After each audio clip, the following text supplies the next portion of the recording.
নাঙ্গা হয়ে যাবে, মানুষের সামনে চরিত্রটা খোলা যাবে। মানুষ বলবে, ছি বড় সুন্দর মানুষ মনে করেছিলাম সাইকুল হাদিস, কিন্তু মুখের ভাষাতে পাশে দাঁড়ানো যাবে না। এর থেকে নোংরা লোক আর সমাজে নাই। মানুষের মুখের ভাষাতে চরিত্র বোঝা যায়, মানুষের মুখের ভাষাতে চরিত্র বোঝা যায়। চরিত্র এত দামি জিনিস, কিন্তু আমাদের চরিত্রকে আমরা শেষ করেছি। ইংরেজিতে একটা কথা আছে, money loss something loss, head loss something loss. বলে নাকি আমি জানি না, ইংরেজি আমি জানা নাই। Character loss, everything loss. যদি চরিত্র চলে যায়, ওর সব চলে গেছে, ওর আর কিছু নেই। কোটি টাকার মালিক হতে পারে, বহু টাকার মালিক হতে পারে, বিলিয়ন মিলিয়ন ডলারের মালিক হতে পারে, কিন্তু যখনই জেনে নেবেন যে চরিত্র চলে গেছে, মানে ওর যেতে আর কিছু বাকি নেই, শেষ হয়ে গেছে। আল্লাহ এবার বলছেন, ওয়াদ-দুহা ওয়াল-লাইলি ইযা সাজা মা ওয়াদ্দা'আকা রাব্বুকা ওয়া মা ক্বালা ওয়ালাল আখিরাতু খায়রুল লাকা মিনাল উলা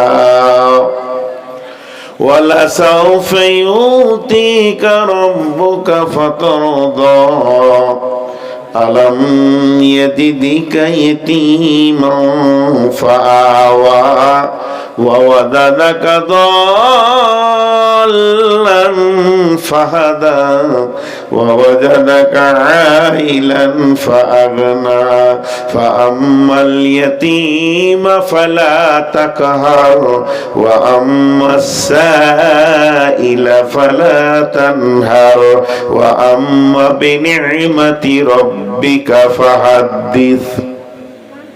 আল্লাহ তাবারাক ওয়া তাআলা গোটা কোরআনের ভিতরে 114টি সূরা আছে। মাত্র 114টি সূরার ভিতরে 3টে সূরাকে সময়ের দিয়ে লাগিয়েছেন, সময়ের গুরুত্ব বুঝিয়েছেন। একটা সূরার নাম হচ্ছে সূরা ফজর, ফজরকে কেন্দ্র করে একটা সূরা নাজিল করেছেন। আর একটা সূরার নাম হচ্ছে সূরা আসর, আসরকে কেন্দ্র করে একটা সূরা বানিয়েছেন। তার মানে সময়ের কত মূল্য, সময়ের সাথে মানুষের অনেক মেল আছে। সময়কে গুরুত্ব না দিলে মানুষ নিজেকে গুরুত্ব দিল না।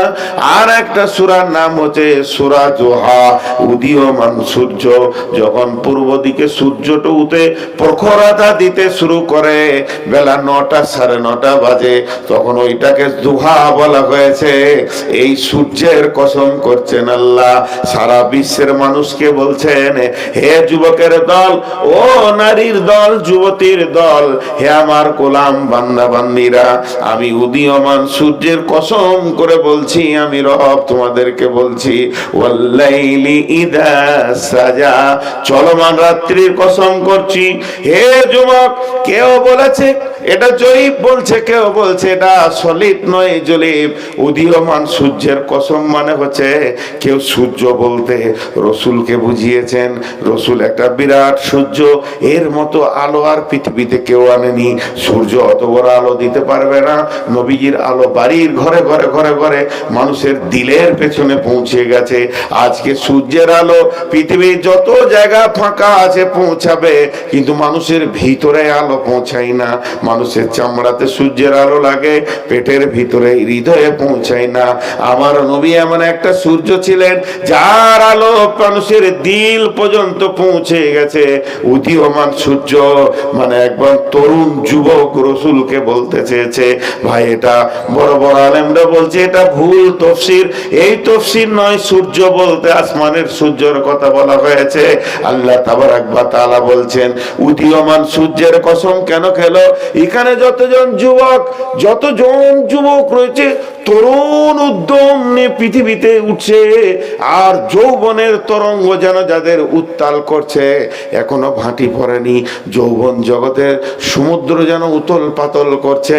যত তরুণ যুবতী রয়েছে পর্দার আড়ালে, আমার বেটিরা যারা রয়েছে, যাদের যৌবনে এখনো ভাটি পড়েনি, উত্তাল যৌবন রয়েছে, এদেরকে বোঝানোর জন্য আল্লাহ উদীয়মান কসমের কলে সূর্যর কসম খেলেন, যাতে করে এই লোকগুলি সাবধানতা অবলম্বন করে। হে যুবকের দল, শোনো, ওয়াল্লাইলি ইযা সাজা ওয়াদ-দুহা ওয়াল্লাইলি ইযা সাজা, এবং চলমান রাত্রির আমি কসম খাচ্ছি, কারণ তোমাদের চরিত্রগুলো চলমান রাত্রিতেই বেশি নষ্ট হয়। যুবক সন্ধ্যায় মদ পান করে, যুবক সন্ধ্যায় লুচ্চামো করে, বেশি যুবতীর দল সন্ধ্যার সময় অবাধ মিলামিশার জন্য ঘুরে বেড়ায়। তার জন্য আমি রব তোমাদেরকে কসম দিলাম, এই বয়সটাকে তোমরা ব্রেক করো, কন্ট্রোল করো, চরিত্রকে গঠন করো।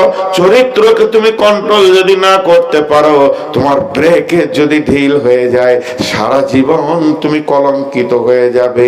হে যুবক, হে যুবতী, এর জন্য আমি উদীয়মান কসমের খেলাম, উদীয়মান সূর্যের কসম খেলাম। তুমিও একটা পৃথিবীতে উদীয়মান যুবক যুবতী, তোমাকে এখন ব্রেক করতে হবে, না করলে তুমি বেসামাল হয়ে যাবে।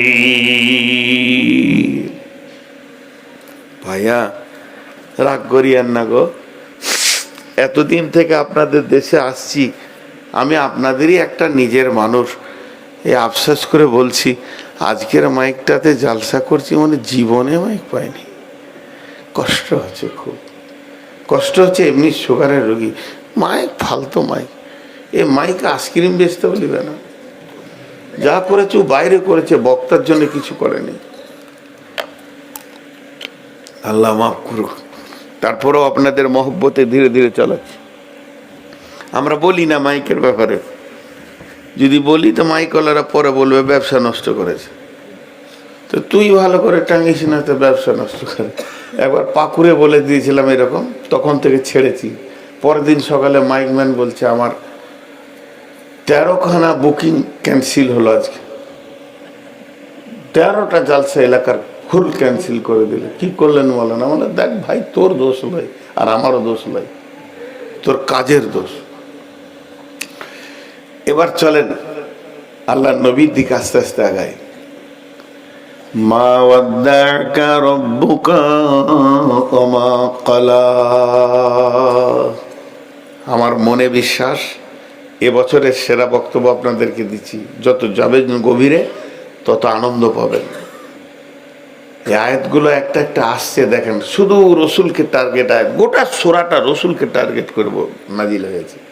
আমাদের গ্রুপ লিডার আল্লাহ বলছেন, মা ওয়াদ্দাকা রাব্বুকা ওয়া মা ক্বালা। কদিন ওহী আসেনি, জিবরাইল আসেনি কদিন, আল্লাহ রসুল একাই শুয়ে আছেন, উবুর হয়ে শুয়ে, এবার মানে কাট করে শুয়ে চিন্তায় পড়ে গেছে। কি ব্যাপার, জিবরাইলের আসা যাওয়া বন্ধ কেন হয়ে গেল? রসুলের চিন্তাটা করার কারণটা আপনারা বলেন। জিবরাইল কেন আসে না? আর একটা গ্রুপ বেঈমান গ্রুপ আছে, রসুলকে সব সময় ছোট করে, বেইজ্জতি করে। ওই গ্রুপ আবু জাহেলের গ্রুপ, ওরা আবার রসুলকে বলছে, হে মুহাম্মদ, তোর কাছে একটা শয়তান আসতো, সে কই? মানে জিবরাইল। আস্তাগফিরুল্লাহ। নবীজি আরো মনটা ছোট হচ্ছে। কয়েকদিন জিবরাইল আসেনি। এরপর আম্মা জান আয়েশা ঘর যে ঝাড়ু দিতে শুরু করেছে, ঝাড়ু দিতে দিতে খাটের নিচে একটা কুত্তার বাচ্চা মরে পড়েছিল, ওটাকে বের করে যে বাইরে ফেলে দিয়েছে। জিবরাইল আমিন চলে এসেছে, এসে বলছে, মা ওয়াদ্দাকা রাব্বুকা ওয়া মা ক্বালা। নবী হে, তুমি শুয়ে শুয়ে মনে মনে করছো আল্লাহ তোমাকে ছেড়ে দিয়েছে, আল্লাহর মহব্বত তোমার উপরে নাই, তো ওটা তোমার ভুল। তোমার রব তোমাকে ছেড়ে দেয়নি, আর তোমার উপরে তার মহব্বত কমেনি। যত মহব্বত অতটাই আছে, শুধু কুত্তার বাচ্চা ছিল বলে যে মানে রহমতের ফেরেশতা ঘরে ঢুকতে পাবে না, এর জন্যে আমার আগমন বন্ধ। কিন্তু রসুল কি চিন্তা করছিলেন? রসুল তখন উদীয়মান তরুণ যুবক। রসুল মনে মনে ভাবছে, তাহলে কি আমার চরিত্রের কোনো ঘাটতি হয়ে গেল নাকি, আমার ব্যবহারে কোনো ঘাটতি হয়ে গেল নাকি, আমি কোনো জায়গায় কোনো নোংরা কথা বলে ফেলেছি নাকি, আমার দ্বারা কোনো ব্যবহারে মানুষ কষ্ট পেয়েছে নাকি, এর জন্যই নাকি আমার রব আমার সঙ্গে কানেক্ট কেটে দিয়েছে।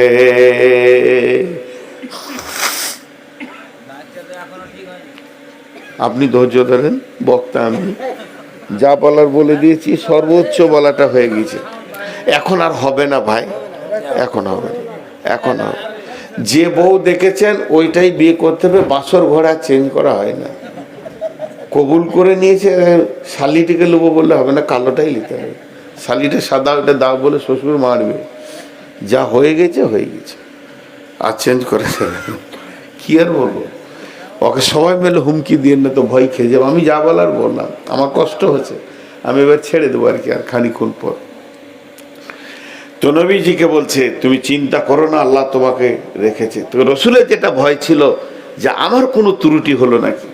জি, এবার দেখেন ওয়াদ্দুহা ওয়াল্লাইলি ইযা সাজা মা ওয়াদ্দাকা রাব্বুকা ওয়া মা ক্বালা। সবাইকে বলছি জিনিসগুলো ব্যাখ্যা করো, আর একটু মন দিয়ে শুনবেন।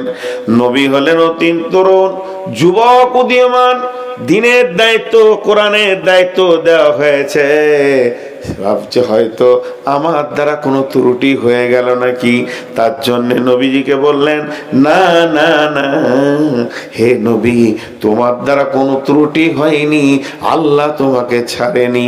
এরপর আল্লাহ বলছেন ওয়ালাল আখিরাতু খায়রুল লাকা মিনাল উলা। আর একবার বলছি ওয়ালাল আখিরাতু খায়রুল লাকা মিনাল উলা, ওয়ালাল আখিরাতু খায়রুল লাকা মিনাল উলা। হে নবী তুমি শুনে নাও, পার্থিব জগৎ যতই সুসজ্জিত করে সাজানো থাকুক চরাচর, এর থেকে তোমার আখেরাত অনেক ভালো, দুনিয়া থেকে আখেরাত অনেক গুণে ভালো এবং অনেক ভালো। ওয়ালাল আখিরাতু খায়রুল লাকা মিনাল উলা। এটা কেন বললেন? এটা কেন বললেন? মানুষের চরিত্র নষ্ট হয় লোভ লালসায়। লোভ লোভ লালসায় চরিত্র নষ্ট হয়। জি, লোভ একটা এমন জিনিস, দেখবেন খাওয়াতে মানুষের চরিত্র থালাতে বোঝা যায়, খাওয়ার থালাতে, আর কোনো ভাগাভাগি জিনিসে আর সফরে মানুষের চরিত্র বোঝা যায় যে মানুষটা কোন চরিত্রে। যদি দুদিন আমার সঙ্গে সফর করে তো বলে দেবো কোন চরিত্রের মানুষ, আর খেতে বসলে বলে দেবো।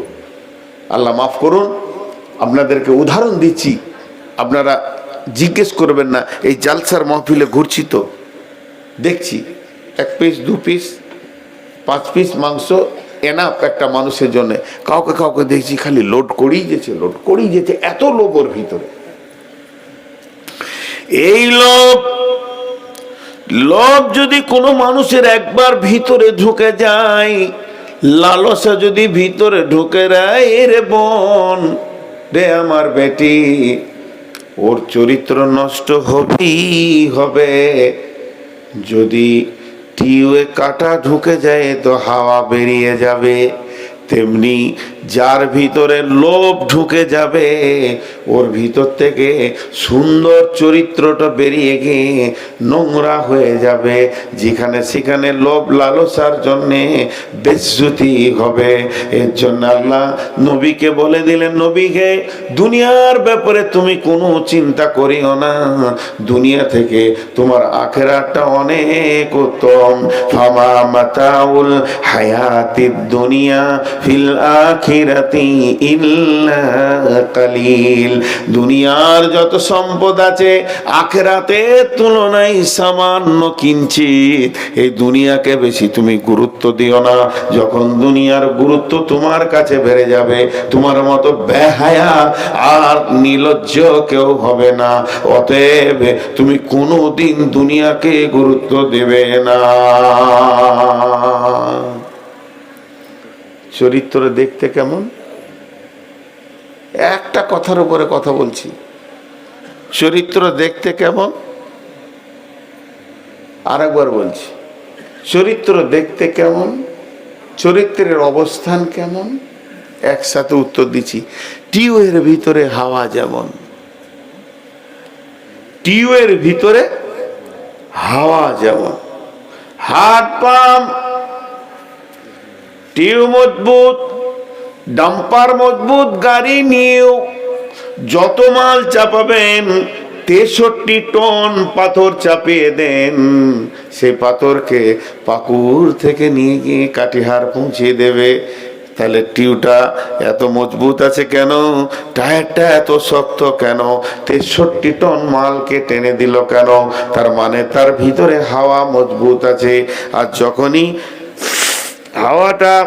হাওয়াটা গোটা গাড়িটা নতুন, ইঞ্জিন নতুন, রিং নতুন, চাকা নতুন, টিউব নতুন, শুধু নাই মাত্র একটা 5 টাকার ভোলপিন যেটা টিয়ে লাগানো হয়, ছোট্ট মতো রবার, ওই ভোলপিনটা নাই, গাড়িটা অচল হয়ে গেল।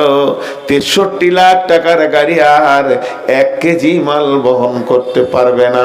তার মানে হচ্ছে চরিত্র হলো ওই হাওয়াটার মতো, সামান্য চরিত্র গঠন করতে সময় লাগে। টায়ারটা বানাতে সময় লেগেছে, টিউবটা বানাতে সময় লেগেছে, টিউবের নজেল বানাতে সময় লেগেছে, দীর্ঘ মেহনতের পর পাম্প দিয়ে হাত পাম্প করা হলো। কিন্তু টিউব থেকে হাওয়া যেতে বেশি সময় লাগবে না। একটা তার কাটা ফুটে গেল, একটা কাঁটা ফুটে গেল, ফুস করে সব বেরিয়ে গেল। বানাতে যা সময় লাগে যেতে সময় লাগে না। একটা মানুষের চরিত্র বানাতে সময় লাগে। আজ আমার 53 বছর বয়স চলছে, আমি ধীরে ধীরে নিজের চরিত্র সমাজে বানাতে বানাতে বানাতে মালদা বলছে বাহবা নূর মোহাম্মদ, আবার দিনাজপুর বলছে বাহবা নূর মোহাম্মদ, পশ্চিমবঙ্গ, বিহার, ঝাড়খণ্ড, আর আপনার কিনা মেঘালয়, ত্রিপুরা, আসাম বলছে বাহবা নূর মোহাম্মদ, নেপাল, ভুটান বলছে বাহবা নূর মোহাম্মদ। সারা বিশ্ব যেন আমাকে ভালোবাসছে। এত চরিত্র বানাতে আমাকে 40 বছর লেগেছে, 45 বছর লেগেছে, 50 বছর লেগেছে। কিন্তু যখনই এই বালুয়াঘাটের লোক শুনে নেবে নূর মোহাম্মদ শামসির জলসাতে একটা মেয়ের গায়ে হাত দিয়ে দিয়েছে, কোনো একটা মেয়েকে কথা বলে ফেলেছে, কিংবা একদিন শুনে নেবে এ সুদ খায় গোপনে গোপনে, কিংবা শুনে নেবে কখনো গোপনে মদ খায়, সিগারেট খায়, একটা খবর শুনে নেবে চরিত্র 50 বছরের ফুঁস হয়ে যাবে, মানুষের সামনে বের হয়ে চলে যাবে। এর জন্য চরিত্র